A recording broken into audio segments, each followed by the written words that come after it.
जहां तक ब्यूरोक्रेसी का सवाल है तो जन स्वराज की अपने प्रोग्राम में we believe in decentralisation of both the satta and sansadhan. हम लोग की अपनी मान्यता यह है कि कम से कम 1/3 विकास की राशि वो पंचायती राज से चुने हुए व्यवस्था से के द्वारा खर्च होनी चाहिए। बिहार में सिर्फ आपकी जानकारी के लिए बता दूं, पिछले 30 वर्षों में पंचायती राज के संस्थाओं के माध्यम से 3% से कम राशि खर्च हो रही है।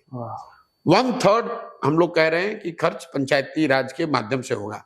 अब आप ये कह सकते हैं कि पंचायती राज के चुने हुए प्रतिनिधि भी तो करप्शन कर रहे हैं, वो ठीक बात है, लेकिन मैं आपको एक एग्जांपल देता हूं बिहार का।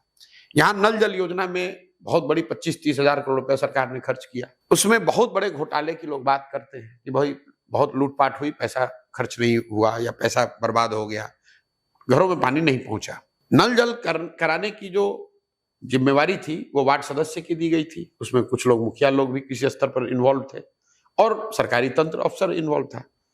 मैं आपको आंकड़ा बता रहा हूं, 90% वार्ड सदस्य नल जल योजना आने के बाद पिछला चुनाव अपना हार गए और करीब करीब 80% मुखिया जी लोग चुनाव हार गए। लेकिन आप मुझे बताइए, क्या 80% ब्यूरोक्रेट हटाए गए, चोरी में पकड़े गए? नहीं। तो करप्शन करने में तो तीनों ही शामिल थे, जनप्रतिनिधि भी थे और अफसर भी थे, मिलकर उन्होंने चोरी की। राइट। लेकिन कम से कम जनता ने देखा कि ये चोरी कर रहे हैं तो 5 साल में उनको हटा दिया। राइट। लेकिन जो अफसर था वो तो पहले भी चोरी कर रहा था, आज भी सिस्टम में बैठ के चोरी कर रहा है।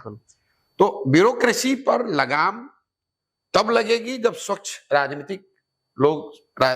लोग चुनकर राजनीति में आएंगे, स्वच्छ और काबिल।